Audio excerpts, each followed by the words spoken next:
12:03, it is the Oil Stream coming at you from Boston Pizza Westgate, where that summer menu is still rocking. If you have not yet tried it, you're going to want to pop on by and maybe have some lunch. The boys will be here all the way up until 6 o'clock today, as it is moving day back at the office. So we fired Curtis an email, said, hey, do you mind if we come set up where Tommy usually does pre and post? And he did not have a problem with it. No Tony sighting just yet. Not yet. Tony has a lot. Not yet. We haven't said Bouchard 3 times yet. Well, don't worry. Once we do, he'll pop in for sure. So I'm a bit distracted. I'm trying to hop on this Jays parlay that just popped up. How about those Jays? On Play Alberta? Yeah, we got a really good number on the Lock Shop Partner parlay that Huss and I just put together. Yeah. Edmonton Sports Talk brought to you by Play Alberta. Play Alberta, big part of all of our shows here. And if you've not yet used the code EST Sports, deposit $20, you get $50 free bet. Maybe you want to use it on this. I'm surprised. This is a 6-1 parlay today that I'm going to hop on immediately because I like it. Jays to win, Bo Bichette 2 total bases, and the Mets, who are an underdog, to win. I was expecting to be like probably between 3 and 4, but it is at 6. Oh, there's Tony. He's on the chat.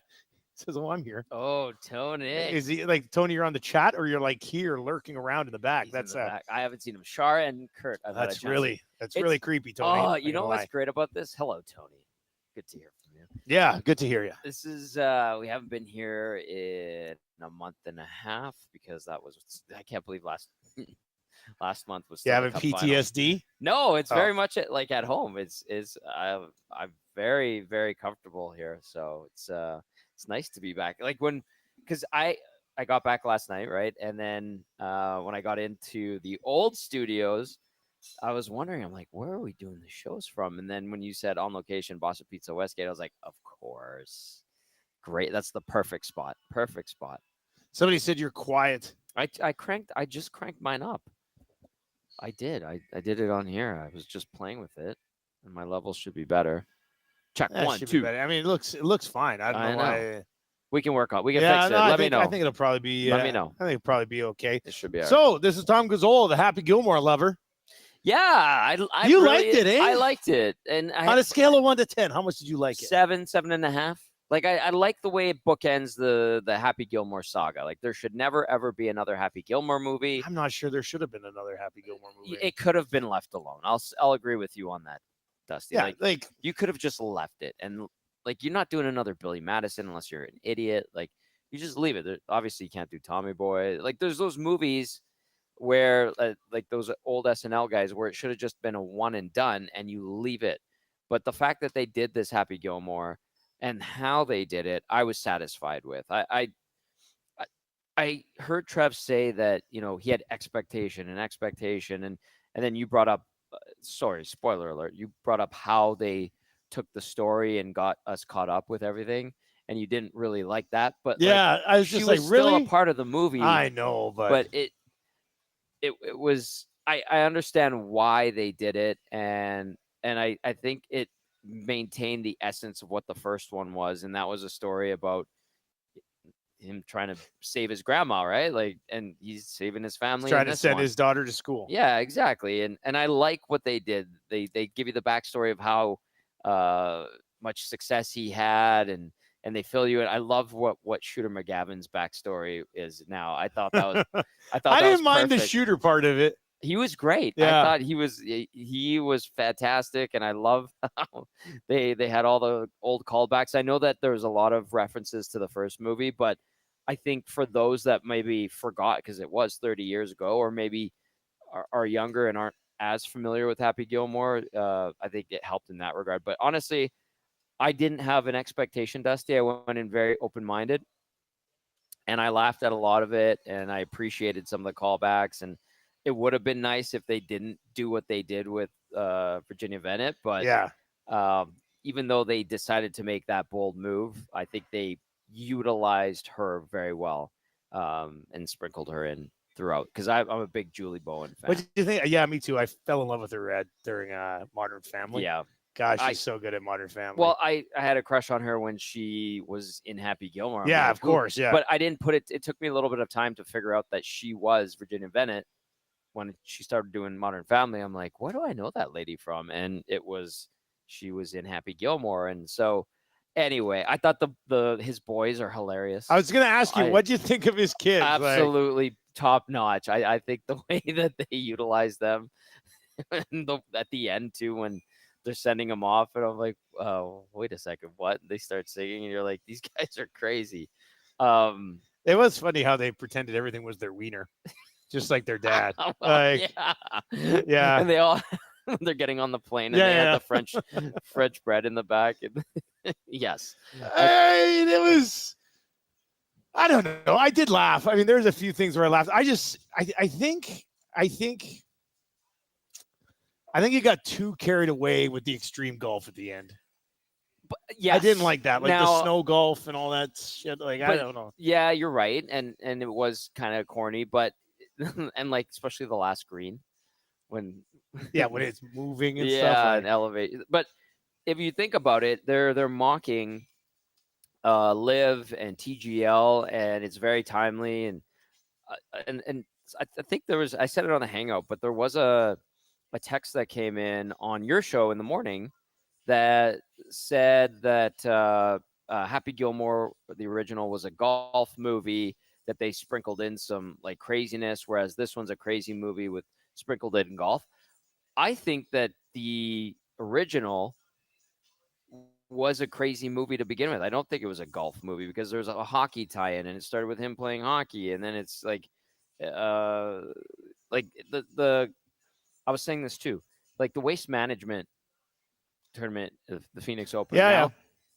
Without Happy Gilmore, I don't think we're seeing the stadium hole on 16 and all the drinking and the partying. Like Happy Gilmore and Tiger Woods, and it ushered in the new era of golf where it relaxed a little bit. And that's a good point. I think we're so in golf now. I think we're so used to how it is with like it's not as stuffy and stiff and snooty as it used to be because of what happened in the mid to late 90s, because of Happy Gilmore, and because it became fun and you don't have to be an absolute stiff board as a board to enjoy golf. So I don't know. I went in with zero expectation, and I left laughing, and I like how they wrapped up the story, and there should not be another one ever again. Like impossible to do another one. Don't do another one. I don't think you could do it. Yeah, the story ends, I think, very apropos, and I enjoyed and I appreciate them filling in the backstory of in the 30 years since the original. And I even like when they de-aged them a little bit. I was like, that's they did a good job. So Jamie over on the chat says, I thought it was exactly like Happy Gilmore should be. Not an Oscar, but I laughed a lot. Uncle John Daly. You know what? That part was funny when he comes out. Oh, hey, Uncle John Daly. That was good. Daly was pretty good. I laughed when he's talking to his daughter, and he goes, don't let John sleep in my bed, okay? That's such an uncle move. Like a quick little line there, yeah. Yeah. I thought watching the golfers try to be funny was kind of funny. They did okay. Yeah. Scotty Scheffler, I think, was good. I hope we never have to deal with a Travis Kelce cameo ever again. Yeah, he was a bit much. Yeah. Bad Bunny was good. And then the guy that played his cousin, the guy from Saturday Night Live. Yeah. Where he's like running on the driving range. Yeah, he was funny. He's a slippery little guy. He's like, I am slippery. And so that was Bad Bunny? That was Bad Bunny. The bad guy in the movie? No, Bad Bunny was the caddy.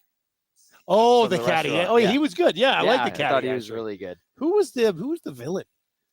Well, Haley Joel Osment, and then I know Haley Joel Osment. And the guy that played the Where did Haley Joel Osment come from?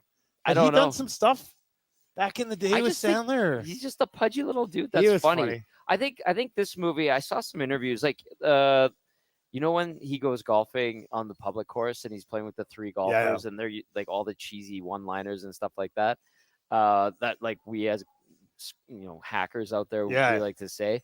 I thought that was hilarious. The one girl is, I think she was in Once Upon a Time in Hollywood, and her star is starting to rise as well. Because basically everybody in that movie you recognize from somewhere. Yeah, my man Buscemi was in it. I love Steve Buscemi. He was great at like the neighbor. Yeah. He was so funny. He was good. He usually steps up. They got his Rob Schneider in. The gibberish guy. Yes. They cut to him at the one point on the beach. That's right. Yeah. The gibberish guy. I thought Was that who the old man on the beach was? The gibberish guy? Yeah. Yeah, that was the guy. Yeah. From Waterboy. Waterboy, yeah. There's so many good apparently Chris Chelios and Sean Avery were in there. We were talking about it earlier. That I looked at the list of cameos this morning. Eminem, was he? I haven't even mentioned Eminem this morning. Yeah. Eminem was the son of the Jackass guy. Yeah, exactly. I thought that was actually kind of funny. It was. Yeah, I didn't mind that. I like how they got like big stars in there, and they all just bought in. Like the Xander Schauffele stuff when they were having the players meeting. What was it? That's what she said. That's what she did. I was like, yeah, that wasn't very good, but overall, I enjoyed it. I really did. And I went in with like zero expectation. I didn't expect it to, be earth shattering or do anything to like raise the bar from the first one. I was just like, you know what? That was a Happy Gilmore movie. It fulfills the storyline, and they took it into a couple places I didn't expect, and it ended. I liked it. It ended well to me. Nanso, did you like it? I did. You did? Yeah. You liked it too? I'm with Mom. I thought the stuff at the end was too much. Yeah. All right, there we go. You know what? It's funny because it's a troll text in. It says, Happy Gilmore is a movie that didn't need a sequel, like Dumb and Dumber. Remember the second Dumb and Dumber came back and you're like, some good. You know what? That's a pretty good comparison. Yeah. Like when I watched Dumb and Dumber, I was like, oh, I'm happy I watched this. It's good to see the characters again. There's a few things that I thought were funny. I thought it was kind of stupid otherwise, and I haven't watched it again since. I would watch Happy Gilmore 2 again. I liked it. I did watch and appreciate Dumb and Dumb. What was it called? Dumb and Dumb. Is that what it was? No, because there was one Dumb where and Dumber 2 TOO. Yeah, because the scene they did that Dumb and Dumber when they were younger. Yeah, the prequel. It was like a prequel. Which I couldn't get into. I like this one a little bit more, and maybe it's because I enjoyed Happy Gilmore because it was the hockey tie-in, and I like that they were true to that. And then actually, Happy Gilmore helped me like golf, and so I enjoyed it. Again, Shooter McGavin might have been my favorite. For those of you, you know what? He probably was my favorite. They nailed it with Shooter was good. That makes sense, and you could see Shooter doing it that. was pretty funny. Yeah. For those of you texting in, I know who Haley Joel Osment is, Sixth Sense kid. Yeah. But I was like, how does he tie into the Sandler win? Sandler usually brings people in from other projects. Right. I just don't know if he was in he wasn't the kid in Big Daddy. I'm wondering if it's like people he knows that wanted to get in on the movie and maybe. And like Haley Joel Osment has become I know his claim to fame was Sixth Sense, but he's awesome in Sixth Sense. He's pretty funny and he doesn't take himself seriously. He had a cameo in a funny show called What We Do in the Shadows, and I think he's kind of embraced that kind of pudgy guy role. And when he can move his hips, he can move his hips. I'm not going to give away that plot point, but swings it, hits the ball deep. That's a big doggy. Let the big doggy. Zalatoris as the old caddy, Zalatoris brilliant. Funny. And I thought he did a good job. It was a little bit funnier than I thought. Yeah, he did a good job. He leaned right into it. Was there one movie, and I have one, this is why I'm asking, because I know my answer to this.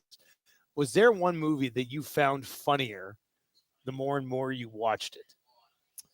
Because I think lots of times you'll really kill yourself laughing the first time on something. Yeah. And then be like, I don't know. But Zoolander was that for me. Really? And Austin Powers, the original. Oh, the original Austin Powers. Where it's like, I chuckled a few times. And then you watch it again and you hear the subtle little lines and you see little things that you didn't catch the first go around. And you're like, this is hilarious.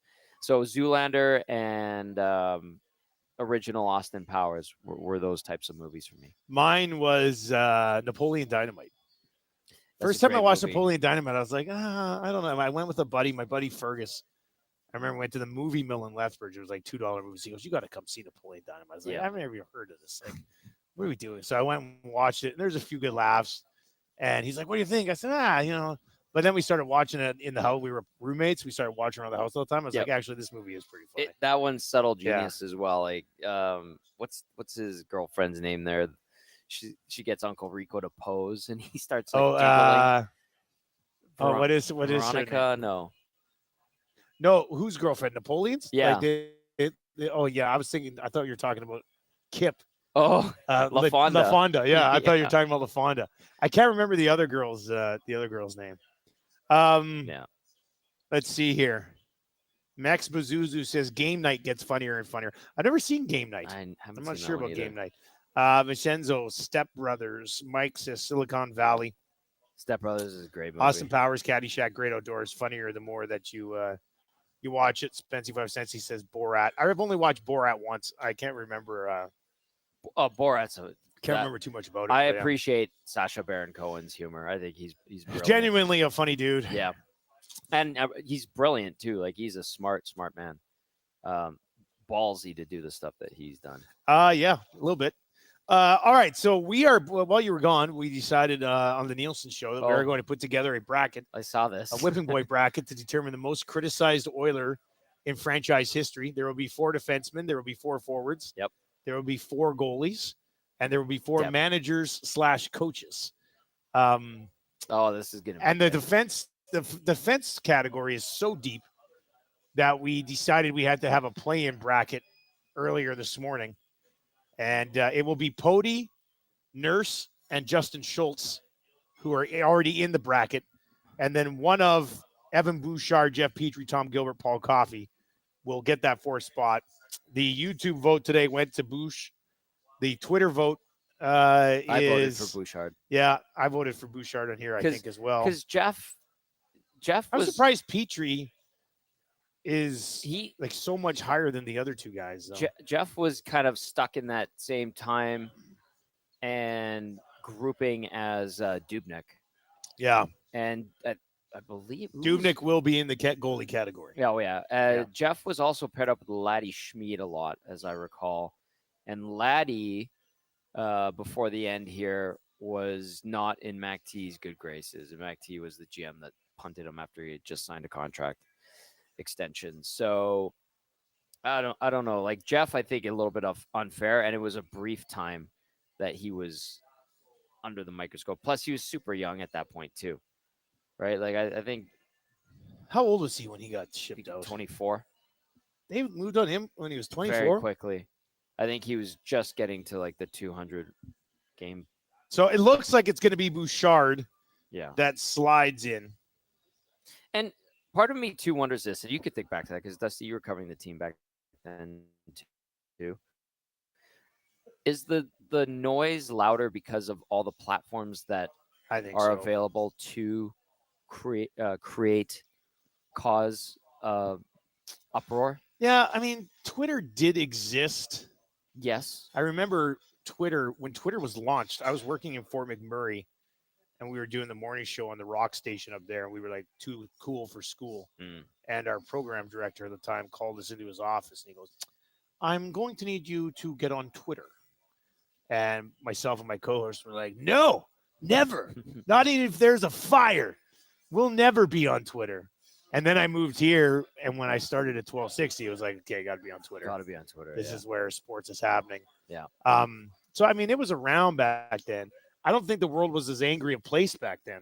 That's you know, like I think it's just now it's cool to like crap on things and pick on people. So what is it called? Ratioing. Yeah. Thing for a while. So I don't know. Like I'm gonna have to seed these defensemen, Tommy, for this bracket, right? You'll need or maybe I just do a random draw, but if it's Pody, Schultz, Bouch, and Nurse. So Jeff played just under 300 games as an Oiler. Is that what he? Yeah. Like, where do they have the breakdown? Maybe NHL.com does. Like by team? By team, yeah. Forgot he ended up on Florida. Juicy spot. Yeah, so 35, 73, 48, 80, 59, and got traded.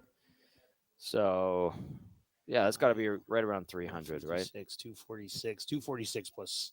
Yeah, just over 300. Just over 300. Yeah, and those were dark times. Like, this was like 28th place, 30th place, 28th place, 24th place. But, it's the same thing with Justin Schultz, because when did Schultz come in? He came in 2011-12. So a they year after Jeff. And he would have been like those 2 or 3 defensemen. I feel like Schultz and Petrie took a lot of the heat for a young group of forwards who didn't know what the hell they were doing. Is that not what happened with those guys? Look at the yeah. And look at those teams and think about Schultz went and won a Stanley Cup that season. Yeah. And then the next season had 51 points and won another Stanley Cup. So obviously he could be a part of a good team. They both went on to and have Jeff good careers. Petrie went on to have a really good career as well. Okay, so let's start. Jeff's first full season. First full season, 23 points. I know because of his emergence, they were able to trade Tom Gilbert. Yeah. Right? Because they're like, oh, you can't have 2 offensive right shot D-men that are softer, if you will. I don't think Jeff actually got tougher and used his size more. He became a veteran. Totally. So let's look at this D-core back in 2011-12, which was Petrie's first full year in the NHL. You had this team sucks. Corey Potter, Ryan Whitney, who was useless and miserable. Tom Gilbert was on that team. Laddie Schmid was one of their better defensemen. That was the Andy Sutton year. It was the Andy Sutton year. Andy was okay, I guess. Nick Schultz. Remember they had to bring in Nick Schultz. And then they had Theo Peckham, where his game was falling apart, played 54 games, 3 points. Cam Barker, not a good signing.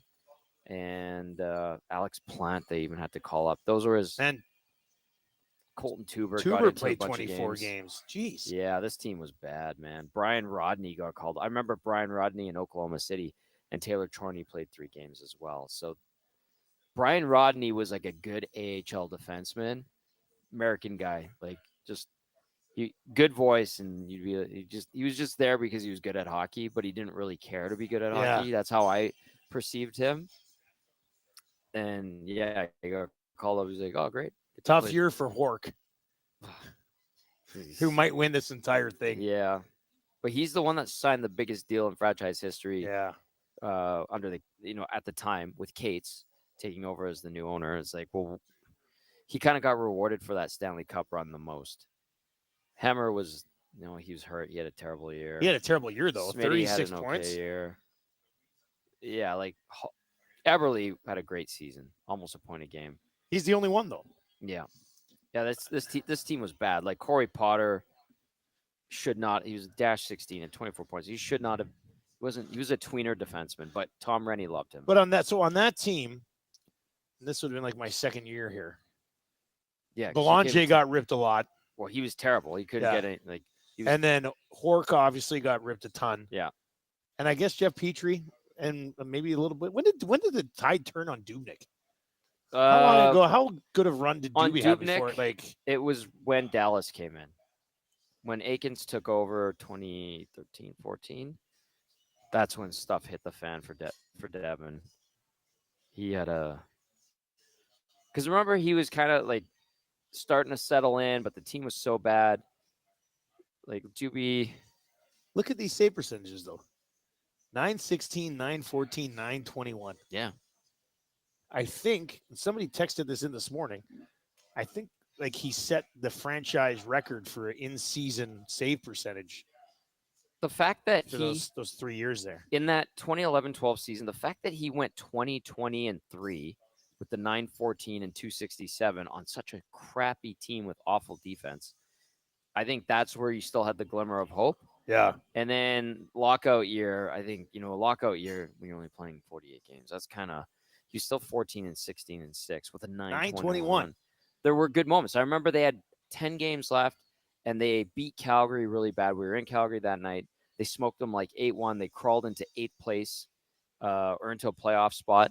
And they were in a playoff spot for one day. And that's when they had traded for Jared Smithson. Yes, the Smithson deadline. And then they won one of the next 9. They went 1-9 in the next 10 and obviously did not make the playoffs. But then 13-14, this is when crap hit the fan. Doobie was 11-17-2. Got swarm defense to death. 36. And he hated Dallas. I remember having conversations with him. that's when his career like spiraled. Went to Nashville, did not do well there. They dumped him off to Montreal. He went down to Hamilton. That's how bad things were because he was like an insurance pickup. Man, he went from a 921 to being in the American League the next year. He had to ask the Habs if he could just go home to take care of because they were having their first child at the time. And then he went home, and then he went to Arizona the next year and went 9-5-2 and was able What to is get his traded. career save percentage? 914. Look at those years in Minnesota. Well, he was an all-star for 3 straight years. And this is like, I know they've moved on from Dustin Schwartz and all that, but like, this is why I think we sometimes overdo it when it comes to like the secondary coaches on teams. Freddie Chabot was his goalie coach in Edmonton. Freddie Chabot, the 13-14 season, was sacrificed. He was the first coach casualty. They're like, oh, good. He's ruined Dubnyk. Well, it's like he's the one that got Dubnyk to a decent level on a crappy team. And then when Doobie went to the All-Star game 3 straight years, Frederick Chabot was his goalie coach in Minnesota. So that's why I'm like, but I understand like 10 years with one team is a long time, and maybe a new voice might be right. So like that's where I understand that this year with the Oilers' current situation at the goalie coaching position, and with Stu Skinner at a crossroads in his career, essentially, is he going to bounce back, or is he going to continue to be the guy that we saw last year, which isn't good enough?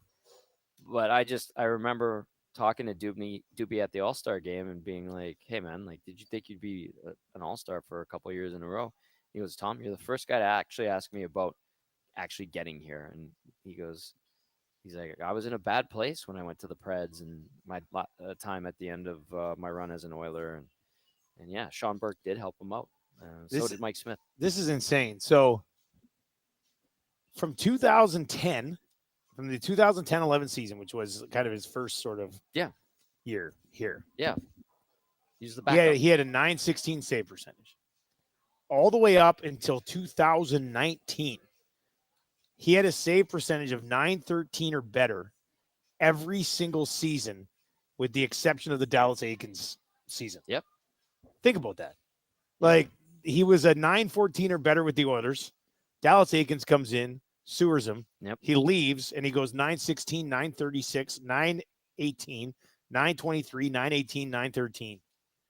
Like, what a botched job on this one. You would kill for those 913s, 918, 923. The 936 is huge. It's 39 games, but yeah.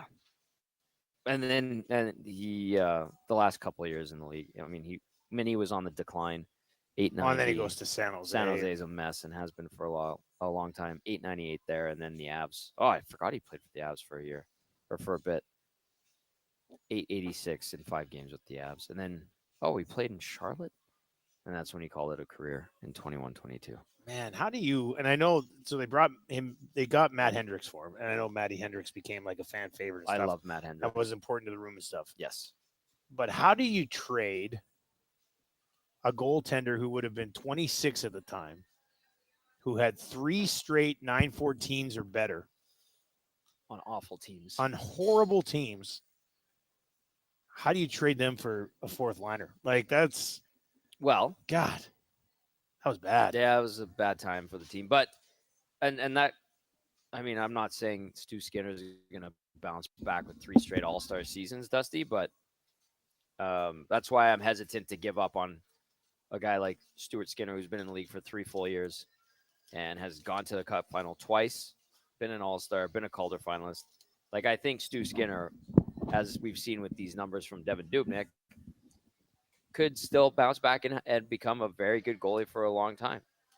Just how does he handle this offseason? How does he tweak his mental game? How does he change his lateral movement? Like, that's up to him to figure out, the way Devin did when he got to Arizona and worked with, Mike Smith and Sean Burke. And it can happen here. That's why I don't want to give up on Stu Skinner like some people have. But that's just me. Guys, I loved Matt Hendricks, but Dubnyk for him was such a bad trade. And Coach Mike says, Cam Barker was great. Signed Chaser. That's a throwback. That's a throwback to Cam Barker was horrible. Kyle Chase loving Cam Barker. No, That's wow, Coach Mike. Chaser liked him. I guess I don't even remember that. Oh, maybe I could see Chaser getting extremely. Or did he hate Cam Barker? I can't remember. I could see Chaser hating Cam yeah, Barker. I feel like that'd be more of a not his type of player. Yeah. And maybe with Kyle, that goes back to like junior days, because Kyle was involved in junior hockey for sure. And Barker's a Medicine Hat kid? I played with the Tigers. I know he played with the Tigers. Yeah. Was he a Calgary kid? I can't remember. Anyway, Cam Barker was a really nice guy. He did have that one really good year with the very strong Chicago Blackhawks team. Yeah, they were. I mean, that was a really good team. Mm-hmm. So if you had to seed these 4 defensemen, 1 through 4, okay, in a bracket of most criticized in their career, Pody, Schultz, Nurse, Bouchard. Oh, I do remember the Pody years. Nurse, Schultz, Pody, Bouchard. Obviously, front row seat to the other 3. I would put Nurse number 1. Number 1. Yeah. And I think most of that stems from his contract, obviously, which is still discussed to this day because it is an anchor. Yeah. Schultz, second. Ahead of Pody. Yeah. Okay. Pody or Bouch? Pody, third. Because Pody had good offensive years, but he was just soft. And you remember he had like all those allergies to everything. And his parents had to send him a certain kind of brand of chips from Boston because he couldn't eat the chips that were here. Seriously? Allergies. Yeah, he had this like really. Is Gager here? Gager's here. What was Tom Pody's like? What was his affliction? Like the thing that he had to allergic to everything, right? Asthma too. Yeah. So, but I remember he took heat, but I think Bouchard gets praise. So I'll put Pody third, Bouchard fourth. And Bouchard, I mean, you know what this numbers sets up? are astronomical. This sets up a Nurse Bouchard first round battle. Yeah. In the bracket of whipping boys. Does it really? It would be Nurse versus Bouch and then Schultz and Pody. Yeah, that's good. Because Darnell had a good regular season this year, and the noise quieted down. The noise quieted down significantly. Yes. This year. Yes. And all he did was play steady. That's all it took. Whereas Bouchard, although he put up the numbers, he had just egregious errors that were costly in games and cost them points, but then he would totally redeem himself with, a big goal or a nice 3-point night. And so it was more wild with Bouchard this past year, as opposed to what we experienced with Darnell Nurse. But Nurse was, he had a target on his back 2 years ago every single night, Dusty. You would talk about it in the morning. We would talk about it post game. And you're right. The amount that the noise quieted down was significant this past season. 780-218-9999. 780-218-9999. Greg is talking about Jason Arnott. We're doing defensemen today, building this defensive bracket. It looks like we've got it. Nurse, Schultz, Pody, Bouchard in that order for the seating. Coach Mike does say myself and Fraser were dumbfounded when Chaser was defending Barker on air. He was actually after defending an awful game. Yeah, so I guess he was a pro Cam Barker. I did not realize that. I did not remember that. Somebody texted in. I have it here. It's from Tails. Says, how much longer do the Oilers have to pay Jack Campbell? Yeah. Well, as Gager pointed out one day, he gets a raise next year. Yeah. Here it is. All the way until 29-30. He does get a bump up. He gets a $300,000 raise. Or no, $2.3 million this year. 2.6 in 26-27. Then it drops down to 1.5 for the last 3 years. More affordable there. Yeah, what a bad signing, man. How much does so Bouch has his new contract. Mm-hmm. I would say right now, like we just put Nurse as the number 1 seed in this whole whipping boy bracket. Bouch the 4 seed. Yeah. How much does the contract change the way people view Bouchard for the worse for that guy? How much they, like we talk about, Nurse is yeah. a contract, it's a contract, it's a contract. Will it be different for Bouch because he'll put up the offensive numbers to somewhat justify the contract? 100%. And then you look at his playoff performance, especially last year and in the last 3 years prior to that, and you could, I think, make an argument to ease the blow when it comes to, paying him 10.5 per year. Whereas Darnell Nurse, like, he had that deal signed and everything kicked in, and his game floundered, right? And it was night to night to night, and it got to the point where they had to go and get, in a brilliant move, Matthias Ekholm to kind of take Nurse out of that number one spot, thankfully, and he had to go back to being a number 2. And they got lucky because Ekholm was kind of on a high-end number 2 salary, their second pair salary. Yeah, right? It was like, I think his deal is a steal. It was $6.5 million per year. So, and I think the fact that Bouchard puts up the numbers that he does, and the other thing too, and I like to remind people, and I remind myself too, is like, Bouchard shows that he can play in his own zone at times moderately well. Is it perfect? No. Does he forget guys in front and not pick them up a lot? Yeah. But he can be good in his own zone. And I think that's his saving grace right now. But, Dusty, if he's a tire fire like he was for like 50 games this past year, then I think the noise and heat around him gets louder because of the contract.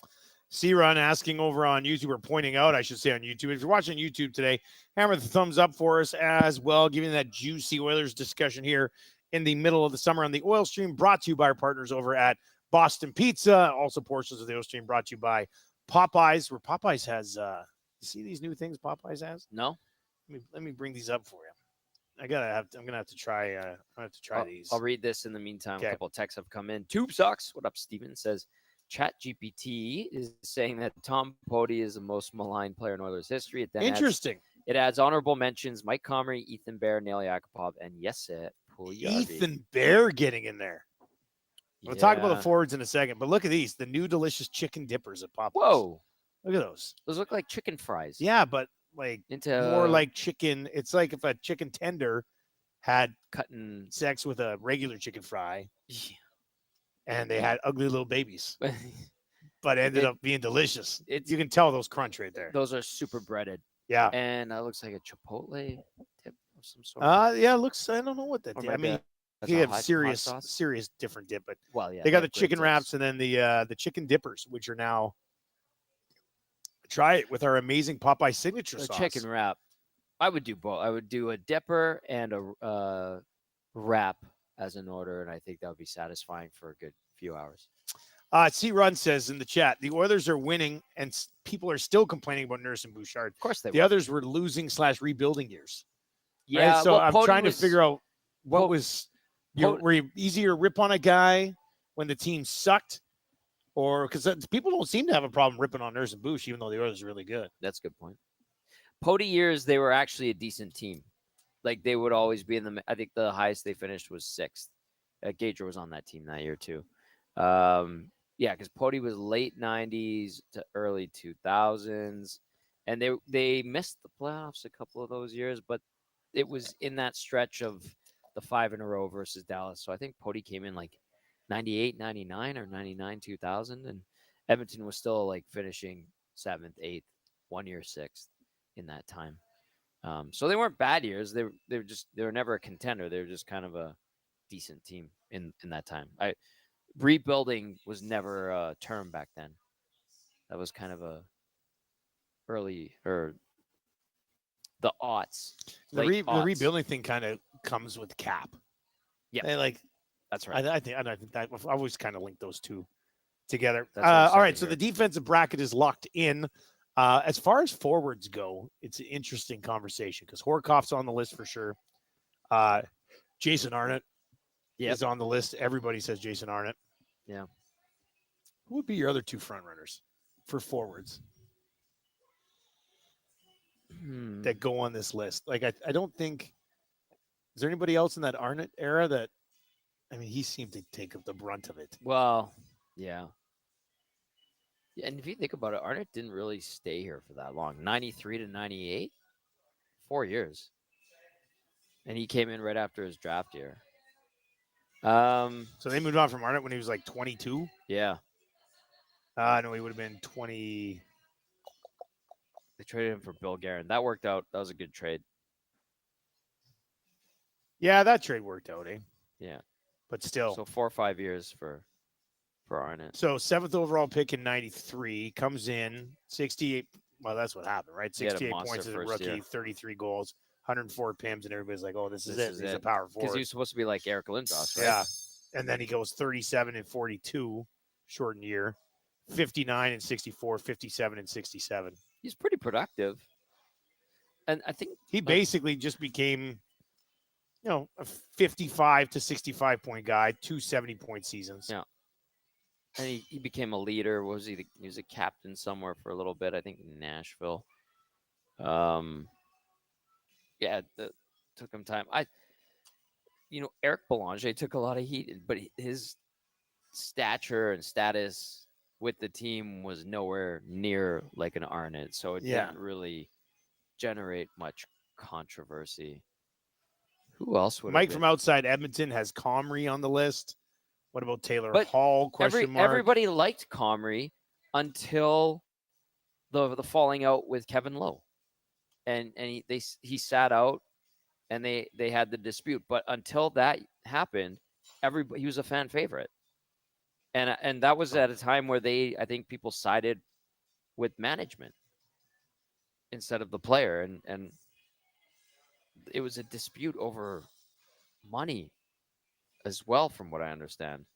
So it's funny how the perspective and who looks like the bad guy changed in the aughts around the lockout, and when it created building cap strategy, incorporating cheap contracts, ELC guys. When do you bring them in?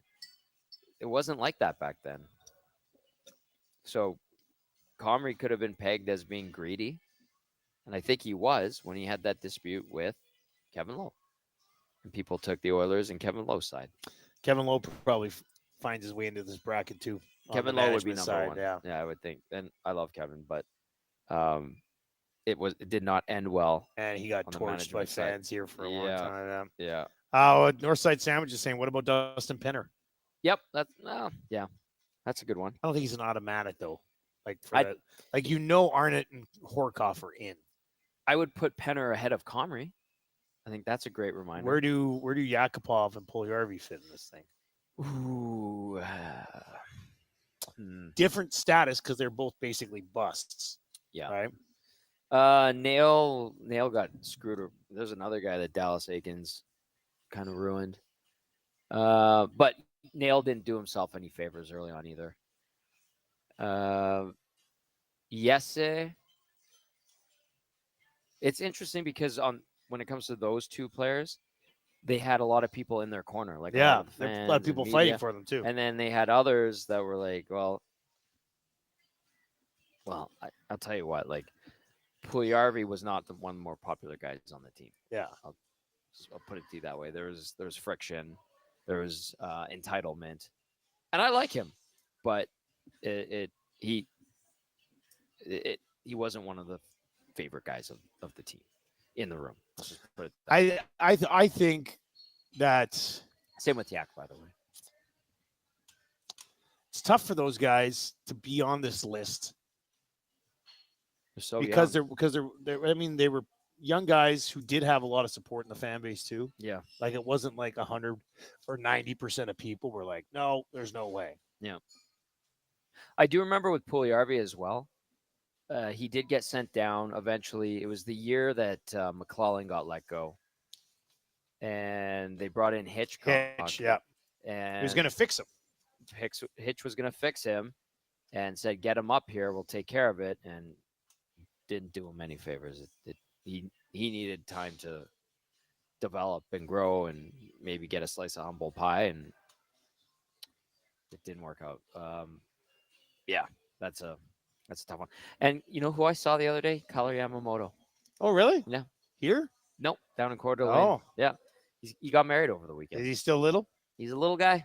Still, he's a great dude, though. Really nice to see him. Really quickly chatted with him. Congratulated him on the upcoming marriage, which happened, I think, on Saturday. And he was wearing his Tucson Roadrunners gear. Oh, that's sad. Yeah. What about Robbie Shrimp? Robbie Shrimp didn't play enough as an Oiler. People were wowed by his, like, it was the early days of highlights and clips and memes and stuff like that. And Shrimp, from what I'm told, didn't put in the effort in the off season.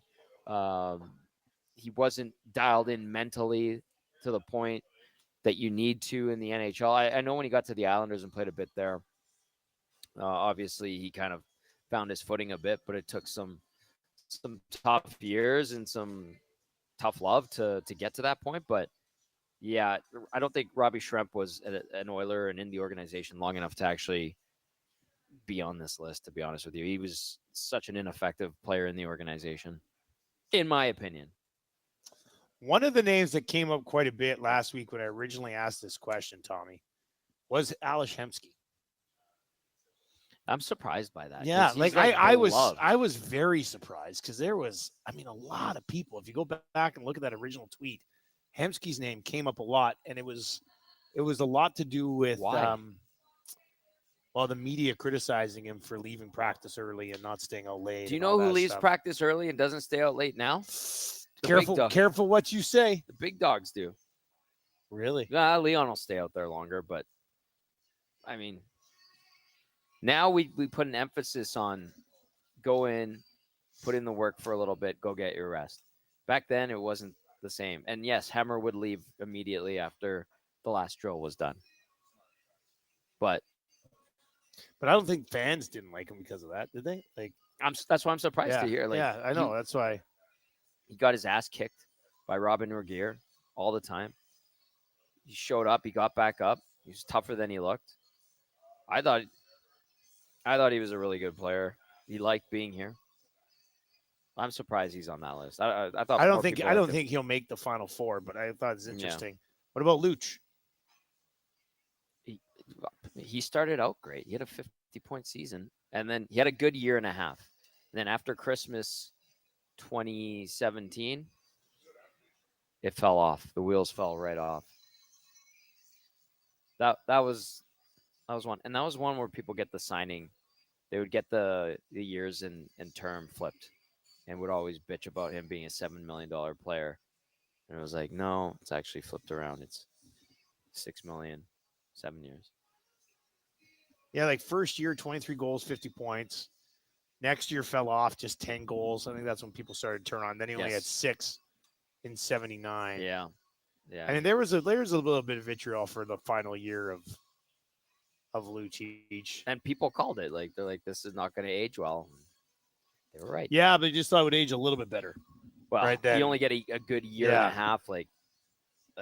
But again, when it gets to the management part, that's where it gets interesting because not Steve Tomlini, Peter Chiarelli built that 16-17 team up. Actually, he did some good stuff in 15-16, laying the groundwork, getting Cam Talbot in there. Even at the end of Benoit, I didn't mind Benoit Pouliot. Yes, he took stupid penalties, but he was an effective NHLer that had playoff experience. And they started trading guys away after 15-16 or 16-17, pardon me. And they needed young guys. They thought that they needed to rely on Anton Slepyshev and Jujhar Khaira and Matt Benning. The Lander years? Drake Caggiula. That was after Lander. It was guys that had never really done it before, and it totally blew up in their face. And Lucic's game absolutely unraveled. Those were bad years. Those 2 years they missed the playoffs in 18 and 19. Magnus Pajärvi, could he be a guy that ends up on this list? Magnus Pajärvi never really took with the Oilers, right? Played 163 games. Yeah, he had an okay rookie year. The next year was a disaster. Then the year after, and I think what he ended up was St. Louis for a little bit. St. Louis for 5 years. Yeah. I realized he hung around St. Louis for 5 years. I think there's too much hype around Magnus and too much hope. Like he was picked. It was a surprise, like 10th overall pick, and he didn't really have the offense. He never really had great offense in Sweden. I think he had one good World Junior, and people thought he could be a star. And really, what he was a good skating, solid third line type guy. Yeah, but he had a preseason hat trick that we'll never forget. I was there for that. Remember that? I remember being there for trick. that one too. Yeah. I was like, "This is the guy. He's gonna do it." You worry about your Halls and your Eberleys, but Pajärvi's gonna be the guy." His dad was hilarious. Gunner, great guy. All right. So if you had to say right now, which two forwards would join Hork and Arnott on the category? I do think Dustin Penner would be a good You think one. so? Yeah, I think that's more valid than Mike Comrie. Hork, Penner. Ooh, who else? Yeah, it's not as easy as defense. Yeah, and the goalies come together easy too. Benoit Pouliot took a lot of heat as well. Belanger did too. Belanger could be. I mean, he's a different role, but that guy. Yeah, that guy took a lot of heat. You know what? I would actually throw Luch in there. Yeah, because of the contract. Yeah, that one was something that was brought up on the daily by people. The Lucci's deal. Yeah.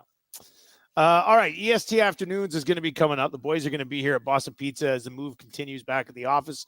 They will be here until 6 o'clock. Reed Wilkins show coming up from 3 until 6. Gager, Gager's having a little lunch over there. What do you guys got on the show today, Gager? Okay. Nice. F1. Hernan, what else you got coming on? What do you got coming on? Okay. Yeah, a bunch of fun stuff. Should be fun. All right, that's coming up. If you want to pop by BP's, ESC will be here till 6 o'clock. Back from the new studio tomorrow morning on the Nielsen Show. Very exciting. For Tom Gazzola, I'm Dustin Nielson. Thank you very much for watching, listening, consuming the content however you do. We appreciate it. We'll talk to you tomorrow.